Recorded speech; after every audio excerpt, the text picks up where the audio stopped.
ایران نہیں جھکے گا، آیت اللہ خامنائی کا قوم سے خطاب، فسادیوں کے خلاف کارروائی کا اشارہ۔ نیوز 18 کے ڈیجیٹل پلیٹ فارم میں آپ کا خیر مقدم، میں ہوں آپ کے ساتھ مدثر میر۔ ایران کے سپریم لیڈر آیت اللہ علی خامنائی نے ملک بھر میں جاری احتجاجات کے تناظر میں ایک سخت بیان دیتے ہوئے کہا ہے کہ ملک میں بدامنی پھیلانے والوں کے ساتھ نرمی نہیں برتی جائے گی اور فسادی عناصر کو ان کی جگہ دکھائی جائے گی۔ ان کا کہنا تھا کہ دشمن طاقتیں عوامی مسائل کو بہانے بنا کر ایران میں عدم استحکام پیدا کرنا چاہتی ہے، لیکن اسلامی جمہوریہ ایسے دباؤ کے سامنے نہیں جھکے گی۔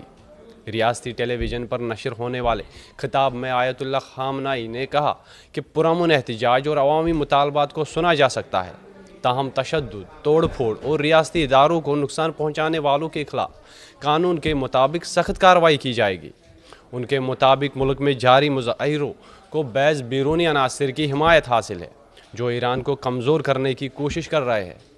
سپریم لیڈر نے امریکہ اور اس کے اتحادیوں پر الزام عائد کرتے ہوئے کہا کہ یہ طاقتیں ایران کے اندرونی معاملات میں مداخلت کر رہی ہے اور عوامی مشکلات کو سیاسی مقاصد کے لیے استعمال کر رہی ہے۔ انہوں نے واضح کہا کہ اسلامی جمہوریہ ایران دباؤ، دھمکیوں یا احتجاجات کے ذریعے اپنی پالیسیوں سے دستبردار نہیں ہوگا۔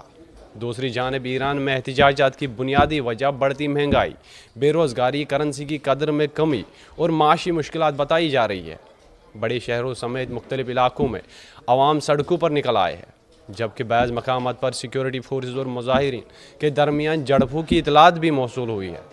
سیاسی مبصرین کے مطابق آیت اللہ خامنائی کا یہ بیان سیکیورٹی اداروں کے لیے ایک واضح پیغام ہے کہ ریاست احتجاجات کو طاقت کے ذریعے قابو میں لانے کے لیے تیار ہے۔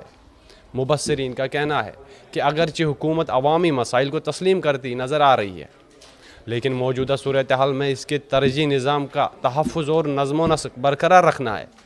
بین الاقوامی سطح پر ایران کی صورتحال پر گہری نظر رکھی جا رہی ہے، جبکہ انسانی حقوقی تنظیموں نے مظاہرین کے خلاف طاقت کے استعمال پر تشویش کا اظہار کیا ہے۔